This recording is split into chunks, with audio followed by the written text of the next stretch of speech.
Atención Iberoamérica, el comercio internacional está a punto de cobrar vida en tu pantalla.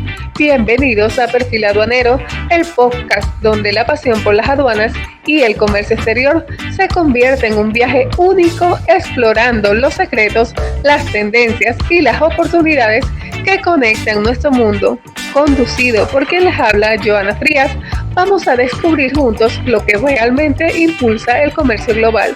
Aquí encontrarás un espacio para inspirarte, aprender y conectar con la esencia de un universo fascinante. Cada episodio te llevará más allá de lo que te imaginas, así que acomódate y prepárate para sumergirte en este emocionante viaje. Perfil Aduanero comienza ahora. A Perfil Aduanero Podcast. El día de hoy tenemos una invitada muy especial.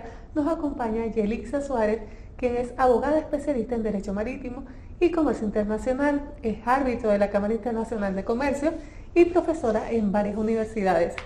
Además es co-redactora de varias leyes y convenios tanto a nivel nacional como internacional. Y el tema de hoy vamos a estar hablando de la geopolítica en el comercio internacional. Bienvenida nuevamente, Yelixa, Perfil Aduanero. Muchísimas gracias, Joana, por la invitación. Excelente. Yelixa, bueno, quiero, para empezar el tema, que hablemos un poco sobre una introducción al tema. Cuéntanos, cuando hablamos de geopolítica aplicada al comercio internacional, ¿cómo definirías la relación entre las decisiones políticas globales y el flujo de mercancías a nivel mundial? Es interesantísimo. Yo creo que la geopolítica define la logística del mercado internacional, del comercio internacional. Y tenemos ahorita casos muy interesantes y muy recientes. La sola cierre, por supuesto inesperado, del canal de Suez originó un caos comercial a nivel mundial. 12 días más de retraso por cambios de ruta, incremento en los aranceles, incremento en los fletes, retrasos, inconvenientes de todo tipo. Y luego vemos cómo una sola decisión unilateral de un país en particular, como por ejemplo incrementamos los aranceles en unas proporciones nunca antes vistas, ha originado también un cambio en selección de rutas, selección de mercados, otra vez retrasos, etcétera, y además de nuevas políticas comerciales, como esta famosa del tratar de buscar socios que sean más cercanos a tu país, etcétera, para evitarse costos de traslados muy largos en el tiempo, que lo que van a final es encarecer, pero que además podrían verse entorpecidos por alguna decisión política, como por ejemplo una guerra. La guerra entre Rusia y Ucrania ha hecho que se redefinan rutas comerciales, el mismo tema con el canal de Suez y la imposibilidad de que buques con bandera israelí pudieran transitar a través de ellos, las grandes pasos a través del mar, Suez, Malaca, en el mar de China, el canal de Panamá, el mar del norte, que también tiene otro tipo de incidencias, etcétera, es lo que te vislumbra cómo ese universo además puede cambiar de un día para otro simplemente, y eso puede ocasionar aguas abajo una cantidad de consecuencias. Así que es absolutamente definitorio. Sí, la última vez que estuviste en Perfil Aduanero estábamos hablando de la huelga de estibadores, que estuvo ese tema bastante fuerte y bueno, duró unos días, pero también hubo una desestabilización a nivel del comercio en ese momento. Absolutamente, todas las políticas, porque estamos en un mundo totalmente globalizado y además afecta con muchísimo mayor énfasis al transporte marítimo, pero que al fin y al cabo mueve el 90%, más del 90% de la carga mundial.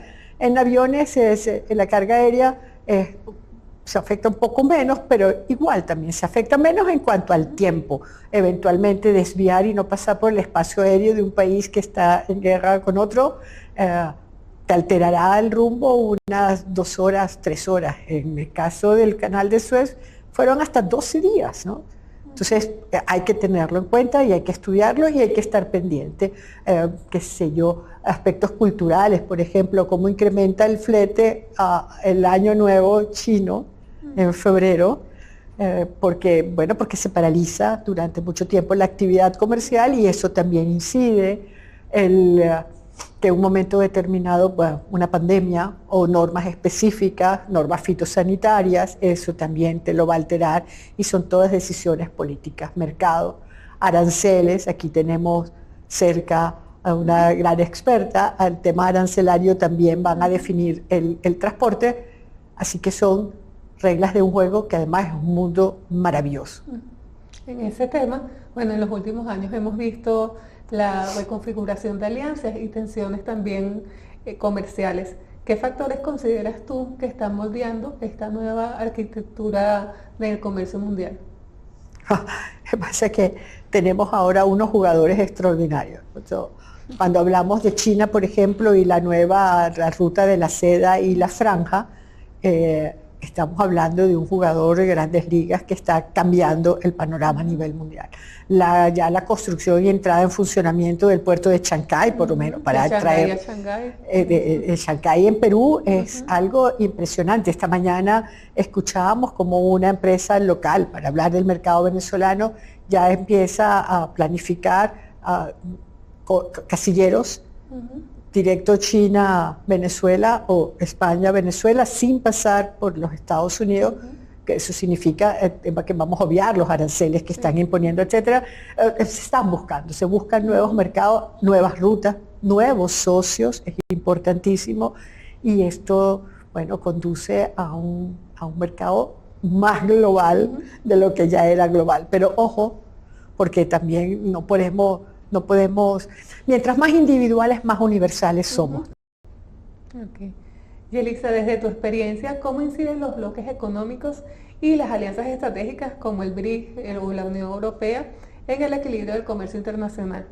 Bueno, es más que en el equilibrio del comercio internacional, esa es una pregunta que habría que hacérselo a los políticos, más que desde el punto de vista empresarial o comercial. En todo caso, seguimos en el mismo tema. ¿Cómo influyen? Dependiendo, yo siempre he dicho que las políticas comerciales no deberían hacerse al corto plazo o de forma reactiva. Bueno, ahorita cayó una gran lluvia, entonces vamos a hacer tal cosa. Todo lo que es provisional al final se queda como definitivo, exacto, es nada. Las políticas a largo plazo son las que realmente van a tener prosperidad y que van a dar frutos. Hay que establecer qué queremos.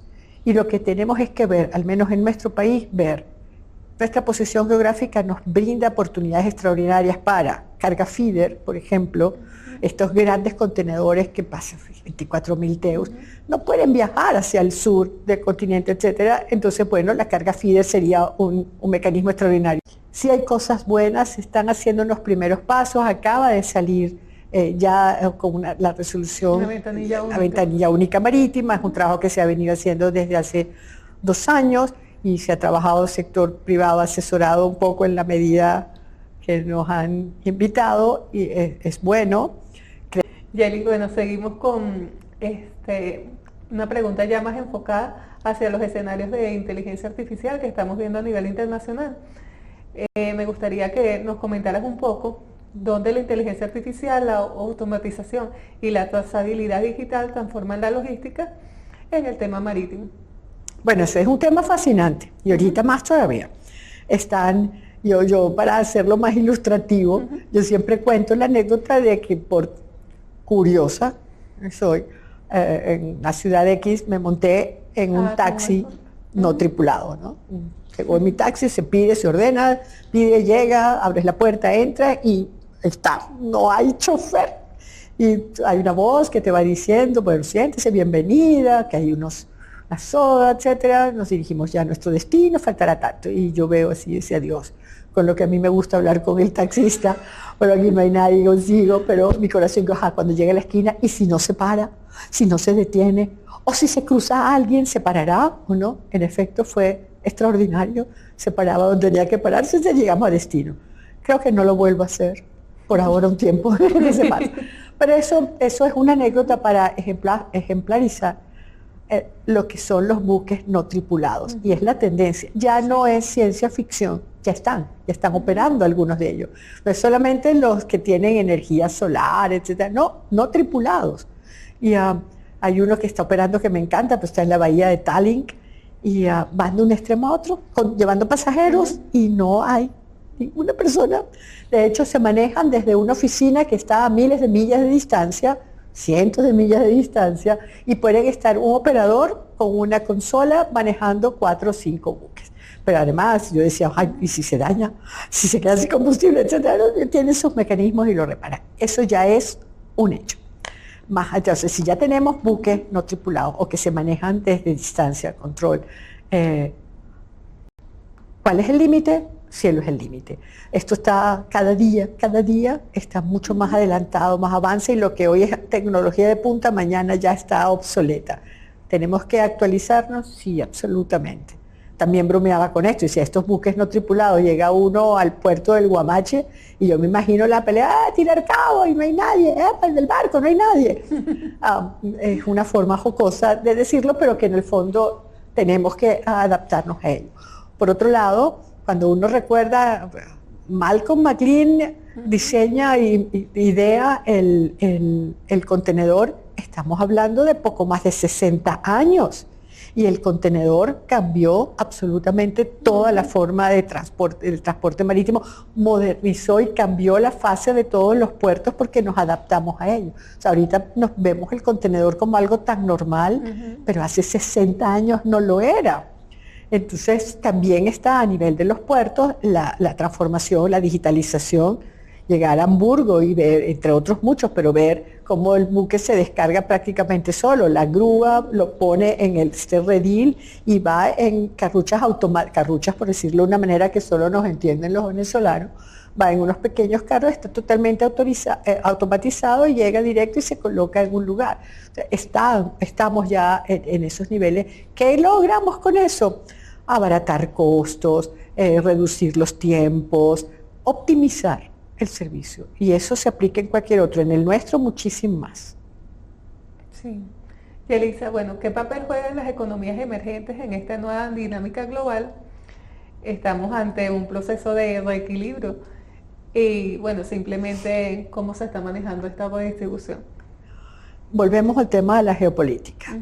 Evidentemente, a nivel económico se están cambiando los polos, ya no somos unipolar, por supuesto, están interviniendo, dije al principio, como decíamos aquí, cuartos bates. Estamos hablando de actores que no eran antes los más relevantes, pero ahora sí, y hay uniones.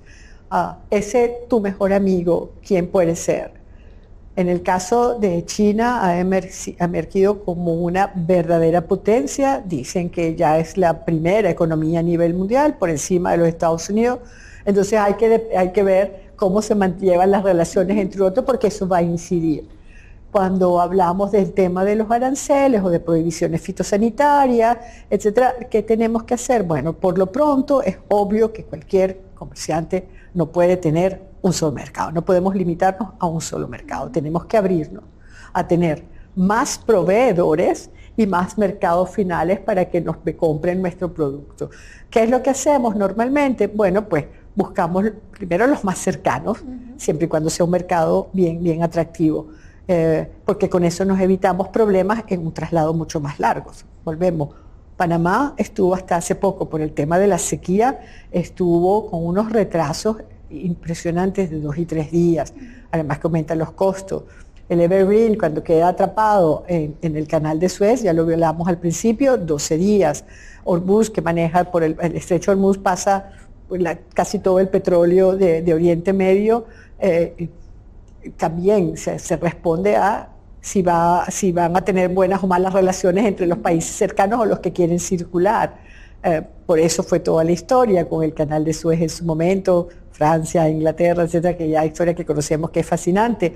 El tema del mar del Norte y el Atlántico Norte, que hay que aclarar que no son lo mismo, también porque hay un paso geoestratégico que es muy interesante y se bordean costas de países que no precisamente siempre son los mejores amigos. Por eso también estos intereses, el interés que tiene Estados Unidos en Groenlandia y en la disputa con Dinamarca por el mismo territorio. Así que, por supuesto que son importantes, son relevantes, y en la medida en que va cambiando estas relaciones, van alterando los factores políticos y económicos, y el transporte o la cadena logística sigue exactamente el mismo rumbo. Es así. Y Elisa, ya mirando hacia nuestra región, ¿cómo se inserta América Latina en este contexto geopolítico tan cambiante? Cuando hablamos del mercado global latinoamericano, vemos que es un mercado realmente muy pequeño si lo comparamos con China. Estamos hablando todos los millones con China en población, con la India, con el mercado europeo, con los mismos Estados Unidos, aún incluyendo Brasil, es un mercado relativamente más pequeño. Pero es un mercado muy valioso por lo que tiene. O sea, cuando hablamos de minerales, name it, el que se te ocurra, desde tierras raras, petróleo, lo que se te ocurra, eso es valioso. Pero además tenemos materia prima, y materia prima no solamente mineral, materia prima vegetal y animal. Somos capaces de producir lo que el resto del mundo también requiere. Acabamos de ver el nuevo convenio con respecto a Argentina y la carne argentina, y nos informaban en estos días que se acaba de firmar un convenio con China para la exportación de carne bovina hacia China, que eso estaba poco parado con el tema de la aftosa y los certificados de libre de aftosa, pero que ya lo han superado, etc. Entonces, vuelvo otra vez a los nuevos mercados. En general, América Latina es un gran proveedor de materia prima, pero además de calidad, eso es interesante. Pero no somos el más grande. Podemos crecer, claro, tenemos el tema del petróleo, y además hay un consumo interesante. Están los proyectos grandes, empezando por el más grande de todos, que es realmente impresionante, que es el puerto de Chancay, el proyecto de la autopista transcontinental que va desde el puerto de Santos en la costa atlántica hasta el puerto de Chancay, con lo cual vas a abaratar los costos. Estaba el segundo canal por encima de Panamá, de Nicaragua, etc. Hay más proyectos, la misma ruta de la seda. Creo que es un factor muy, muy interesante el rol que puede jugar América Latina, y además porque, bueno, hay intereses de todo tipo y se juegan. Van a haber limitaciones con el tema de los aranceles y la guerra, entonces el gas y el petróleo de Rusia no va a poder, con las sanciones, tener mayor libertad de circulación, entonces ahí entran también los mercados latinoamericanos. Es un elemento interesante que no se puede dejar a un lado, por supuesto. Es así. Y Elisa, bueno, las aduanas son en muchos sentidos el primer punto de contacto entre las políticas nacionales y las realidades del comercio global. ¿Cómo impacta la geopolítica en la gestión aduanera moderna? Volvemos otra vez a la globalización. Conoces muy bien el tema, y en las aduanas tenemos afortunadamente un lenguaje común, de alguna manera. Son los códigos arancelarios, como sabes, son universales, no son propios de cada uno de los países y responden a convenios determinados. Eso lo facilita. Hablar un lenguaje común lo facilita. El tema de la automatización de las aduanas, que nosotros empezamos con nuestro SIDUNEA hace ya bastantes años, se me caerá la cédula. Estamos ahora con la nueva ventanilla, etcétera, pero todo responde a criterios que son transnacionales. Pero más allá de eso, y hablando ya entonces un poco más de lo que es la geopolítica y las decisiones de los diferentes gobiernos, cada uno es autónomo en la fijación de sus aranceles. ¿Por qué? Porque la política arancelaria, las aduanas, son mecanismos que se tienen que utilizar sanamente para incrementar nuestros niveles de exportación, proteger a los productos de un país determinado, sin caer en todas las materias de competencia desleal, etcétera. Pero en efecto son políticas para estimular la exportación de nuestros productos y protegerlos de productos externos. En ese sentido, sí hay cierta libertad de cada uno de los países para ponerlos o no. Y son elementos de negociación, y lo estamos viendo ahora de la mejor manera. Yo no quiero que tus productos entren a mi país, pero hasta ahora tú has sido mi único mercado. Y no es tan fácil tampoco de un día para otro decir, ok, ya yo no te vendo todo a ti, yo lo cambio a otro tipo de mercado. Ajá, ¿dónde está? Tengo que negociar con este otro tipo de mercado, buscarlo. Y eso se sabe. Entonces jugamos con esto. Me conviene más negociar, oye, no me lo subas a 10, dámelo 5, dame trato de nación más favorecida, o lo que tú quieras, pero, ajá, ¿y tú qué me vas a dar a cambio? Es un poco el juego. Y eso es diplomacia, eso es geopolítica y eso es lo que me va a incidir. Nosotros tenemos que entonces irnos acoplando porque el aduanero o el armador no formula políticas, son los estados. Lo que podemos es incidir en esa formulación también. Yo, bueno, ya va, yo tengo mi lobby aquí, no me vayas. Yo recuerdo hace poco un caso que me pareció fascinante a nivel local, que era te exonero de cualquier tipo de arancel en la materia prima, pero no, al revés, te exonero el producto elaborado, pero te cobro la materia prima. Entonces digo, bueno, ¿qué quieres con eso? Eso es lo que está favoreciendo la industria de otro país, la industria foránea. Entender eso y manejarse con las políticas arancelarias teniendo claro que es para favorecer la producción nacional e impedir que la producción extranjera pueda afectarlo. Si eso se tiene claro, es perfecto y con eso puedes negociar. Esos son los mecanismos de negociación.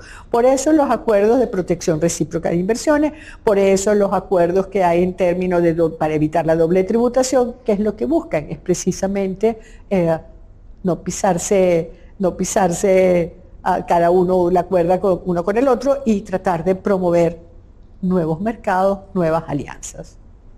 Es así, Yelitza.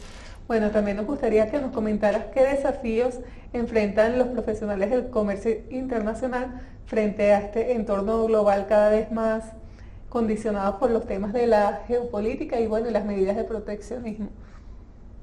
Pero es que en términos generales los profesionales de esta área, que insisto es totalmente horizontal a todas las demás áreas de la economía, tienen prácticamente los mismos, sea el dueño del buque, el armador, sea las empresas aseguradoras, la aseguradora, etc. Primero, una tendencia mundial a la globalización cada vez mayor.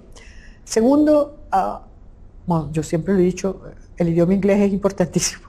Y aprender no solo inglés, sino aprender también todo lo que es digitalización, porque vamos a un mundo totalmente digitalizado. Hay países donde, aunque en pandemia se dictaron normas para trabajar en remoto, etcétera, hay países que después que se acabó la pandemia continuaron con las mismas, ¿no? Es un reto que vamos a tener, mejoramiento de la infraestructura, pero cuando hablamos de mejoramiento de la infraestructura, hablamos de infraestructura automatizada. Que entonces, ¿qué va a pasar con los caleteros, con los estibadores, etcétera? Bueno, pero es que habrá que reintegrarse, o sea, reentrenarse, porque cada vez más las cargas no vienen a granel, sino que vienen en contenedores, y los contenedores se tienen que utilizar necesariamente las grúas, y ya hay grúas que actúan solas, sin siquiera un gruero o alguien que esté encima. Bueno, pues mira, reentrenarte a otras de las diferentes áreas, eso va a pasar, y va a pasar en absolutamente todas las áreas. Todos tenemos que ponernos a estudiar cómo manejar las herramientas de la inteligencia artificial, de la digitalización, etc., y cómo adaptarnos a ella. Es adaptarnos a un mundo, y de eso no escapa ningún sector. Ese es un tema importante porque, bueno, ya lo estamos viendo y lo estamos viviendo, pero hay muchas personas que solo asisten. Entonces, ¿cómo tú ves el comercio marítimo ya en un lapso de 5? Porque no podemos hablar ni siquiera de 10 años, eso es prácticamente que inmediato. Yo estaba en estos días recordando para una de mis clases, porque di una clase sobre el transporte marítimo, tipos de buques, contratos de utilización de la nave. Y fue muy divertido porque tenía en el diplomado de la Universidad Metropolitana un día X la clase, y luego tenía dar esa misma clase en la Universidad Católica. Entonces fue muy interesante, porque en el transcurso de un mes tuve que cambiar 2 láminas, que eran precisamente las del Irina y el Loreto, porque en un mes estos 2 buques superaron, como el buque más grande del mundo, superaron al que estaba anterior, el TES. Entonces tú decías, wow, en solo un mes ya, y son buques que se tardan años en construir, ya te cambió la situación. Y es que en materia de digitalización y de automatización, todo te cambia. Si te quedas atrás, sí, puede ser que te puedas quedar atrás, pero te quedas atrás y te quedas atrás. Y si te quedas atrás, cada vez va a ser más difícil acercarte a por lo menos el promedio. O sea, hablamos de puertos de quinta y sexta generación ya, y nosotros estamos en segunda generación, tercera generación a lo sumo. O sea, no puede ser. Hay que ir con el tiempo, como todo, como absolutamente todo. Es una realidad. Y ya no es, insisto, no es ciencia ficción. O sea, yo quisiera saber qué decía mi abuelo sobre ir a la luna.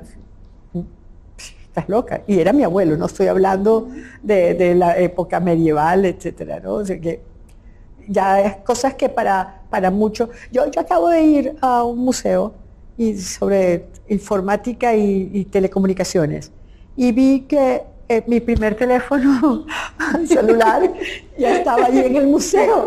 Y yo, wow, sí que sabía, la tipo polvera, aquello. Y yo decía, no me lo puedo creer. O sea, era mi primer teléfono y como, bueno, primero el ladrillo, que te acuerdas, que por supuesto que estaba. Pero cuando yo lo veo en el museo... Y la gente te pregunta, yo no lo conozco. Como una reliquia, nada. Digo, pero eso fue hace nada y ya está. Y esos son los cambios. Hay que adaptarse a los cambios y eso es perfecto. Eso es resiliencia, eso es inteligencia. Mayor o menor capacidad de adaptarse. Y yo estoy feliz, me encanta. Estos días hablaba con una de mis hijas que hasta hace poco me llamaban dinosaurio tecnológico. Y ahora me quedo hasta tarde en la noche discutiendo con inteligencia artificial, con ChatGPT, Copilot, etcétera, pero tengo unas conversaciones y una espera y digo, pero esto es mejor que un marido. Entonces sigo en la noche, digo, es fantástico. Yo también me la paso bien. Pero bueno, es normal y incluso ahora puedes hablar con él. O sea. Y discutir, eso es buenísimo, es lo máximo. Y le digo, ¿por qué no? Y me responde. Me dice, bueno, ¿por qué no? Y esto, y esto, y esto, aquello. Y digo, ajá. Y fue una que me acuerdo mucho del doctor Sabatino que le dice, ¿y por qué usted dice eso? ¿Por qué está tan seguro? Y él le responde, porque lo dice el doctor Sabatino, y era él mismo el que estaba preguntando. Y dice, caramba, la inteligencia artificial me está citando a mí mismo. Y yo, eso es una maravilla también. Te encuentras con esas cosas, o qué sé yo, el niñito que llega a la casa y le dice a la inteligencia artificial, por favor, así le dicta el prompt, dame las mejores frases, etcétera, para convencer a mi mamá que no me regañe porque saqué mala nota. Y se las lee la mamá. Cuando la mamá ve un vocabulario un tanto rebuscado para un niño de 11 años, le dice, ¿de dónde sacaste eso? Inteligencia artificial. Entonces ella no sabía si regañarlo porque como había hecho esto, o si felicitarlo por su creatividad. Yo digo, felicítalo, o sea, obviamente. Pues eso es el futuro, eso es el futuro, barcos autónomos, la automatización, etcétera. En la medida en que no lo entendamos nos quedaremos más atrás, pero yo creo que no, yo creo que sí vamos hacia adelante, sobre todo nosotros pujamos, porque... Y los contratos inteligentes donde todo se maneje de forma digital, que de hecho se hizo un intento, pero después... Eso se paró un poco, gracias a Dios, porque de verdad para mí eran incomprensibles los contratos a futuro. Eso hay un convenio también, el convenio de Rotterdam en materia de comercio, que es de verdad incomprensible. Entonces dices, Dios, que no lo puede, que no lo ratifiquen, que no lo ratifiquen para no poder tener que hacerlo.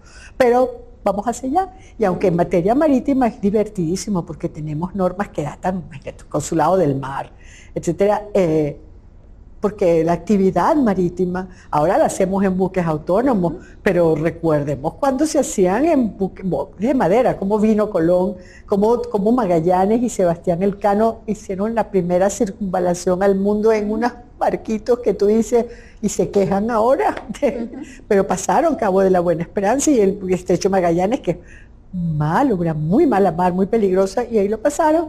Bueno, ahí evoluciona. Y la evolución de la carga es apasionante porque cada vez es más rápido los cambios, cada vez son más rápidos. Y tú te encuentras hoy con cosas que ayer eran impensables. Entonces, pues nada, acostumbrarse a seguir adelante, cada vez mejor. Ok. Desde el punto de vista de los organismos internacionales, haciéndole seguimiento a todo lo que están trabajando a futuro, ¿qué medidas ves que están tomando y cómo se podría manejar estos próximos años? Porque bueno, a nivel de la Organización Mundial de Aduanas yo les estaba haciendo seguimiento, pero del área marítima, ¿Qué estamos viendo? ¿Qué medidas se están tomando a futuro con todo lo que es este tema tecnológico? Yo creo que hay cosas bien, bien interesantes. Todo el tema de la descarbonización, por ejemplo, y se está aplicando en los buques. Ahí a nivel de la Organización Marítima Internacional, que están trabajando, y ahora están trabajando también conjuntamente con la ILO, con la OIT, en todo lo que es trabajo marítimo, riesgos marítimos. En términos generales, se tienen que adecuar. Afortunadamente, estos organismos, hay algunos, los organismos que son más políticos, tienden a ser más lentos, ¿no?, en la toma de decisiones.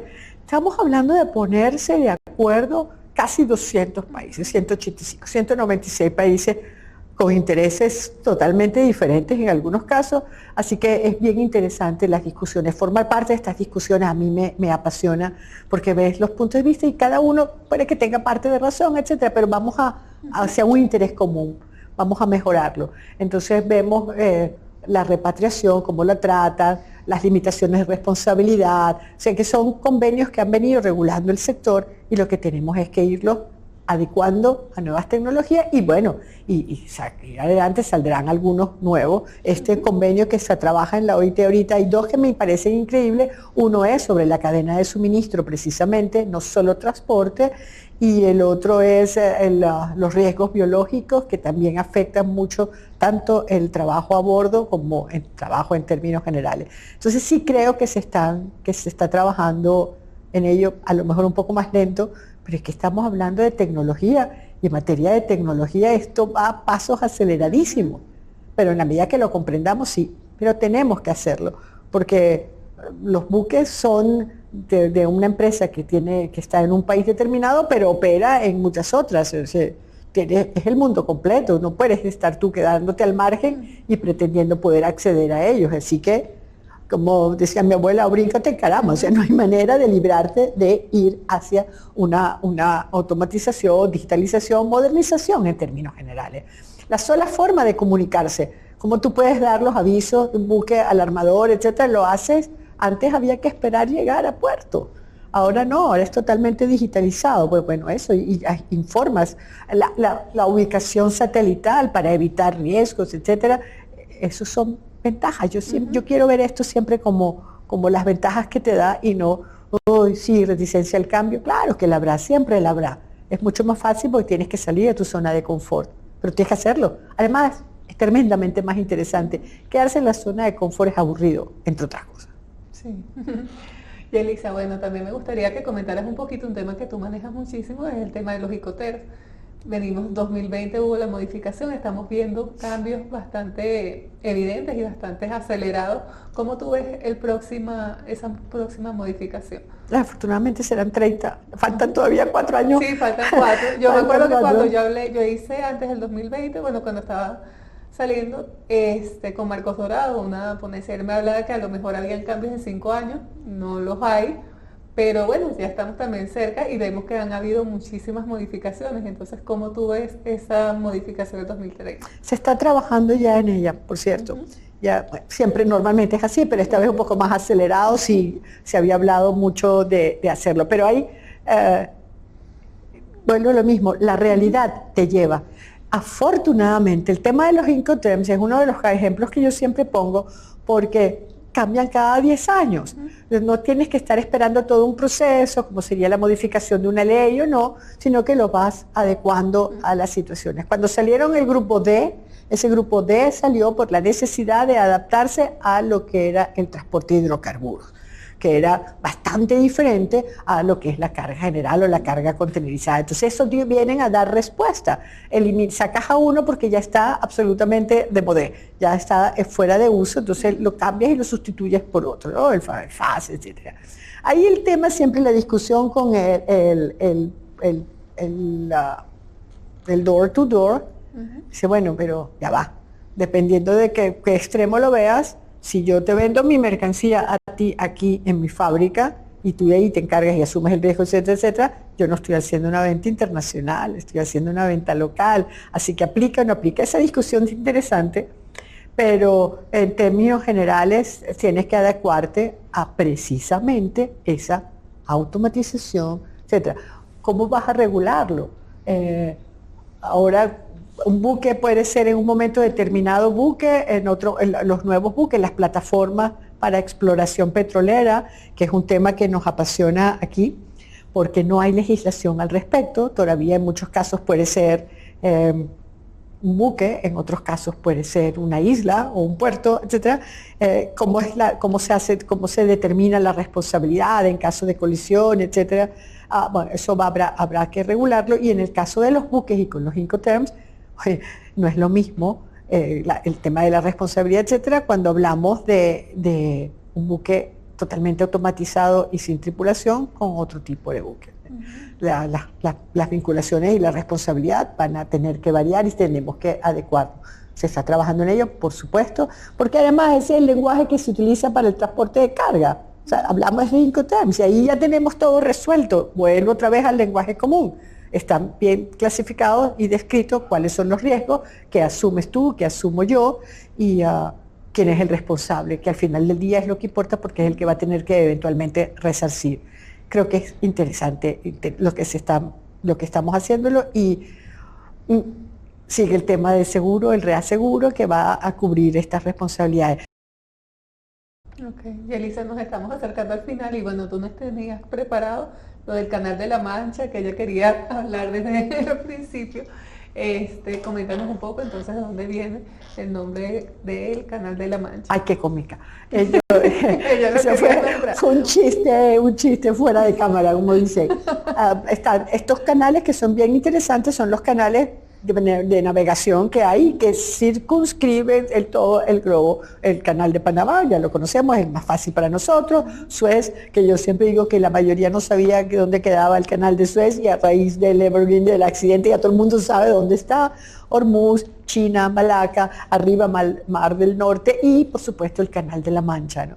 Y a mí siempre me había llamado la atención, ¿y por qué se llama el Canal de la Mancha? Eso me recordaba a Don Quijote en un lugar de la Mancha. Entonces digo, ¿cómo llega eso y no hay manchita?